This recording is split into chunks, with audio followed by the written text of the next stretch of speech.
Ngayon, saka 184 to be exact. yes, sir. So, saka pa lang mag-screening after ng yung COMELEC. Hindi ba pwedeng ma-shorten Sa yung una pa. process na para naman hindi kung sino-sino na lang na ginagawa. Yung paulit-ulit na Parang nag-enjoy naman yung mga reporter dun eh. Hindi ba nyo napansin na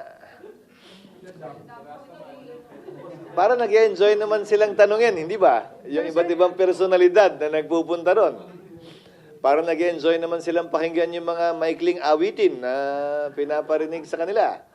Parang nag-enjoy naman sila dun sa mga sinumpa, yung COMELEC officials. Parang nag-enjoy naman sila dun sa planong love life ng isang kandidato na nung hindi na natuloy yung una niyang nais pakasalan, ay may bago na siyang inaasintang pakasalan. Bahagi yan sa paniniwala ko ng ingay at siguro parte na rin ng kwento ng politika sa ating bansa at proseso ng demokrasya.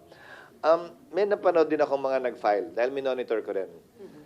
Sabi niya, alam niyang hindi siya mananalo, pero nais niyang gamitin yung pagkakataon. Kaya siya nag-file para mapakinggan yung kanyang nais sabihin.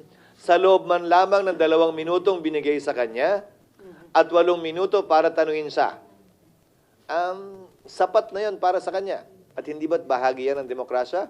Ang mabigyan ng pagkakataong magsalita at mapakinggan. I-disqualify man siya, nagkaroon pa rin siya ng ika nga 2 minutes, 10 minutes of fame para sabihin yung kanyang nasa sa loob, ideya at opinion. pero hindi ba nagiging katawa-tawa yung proseso, sir, sa pag-entertain ng ganung mga nagpa-file ng certificate? Hindi naman katatawa, mapanghusga lang siguro ang ilan. Pero hindi naman talaga katatawa. Bahagi, ulitin ko yun, ng ingay at proseso ng demokrasya at politika sa ating bansa. Once every 3 years lang naman, mamimiss nyo rin yan.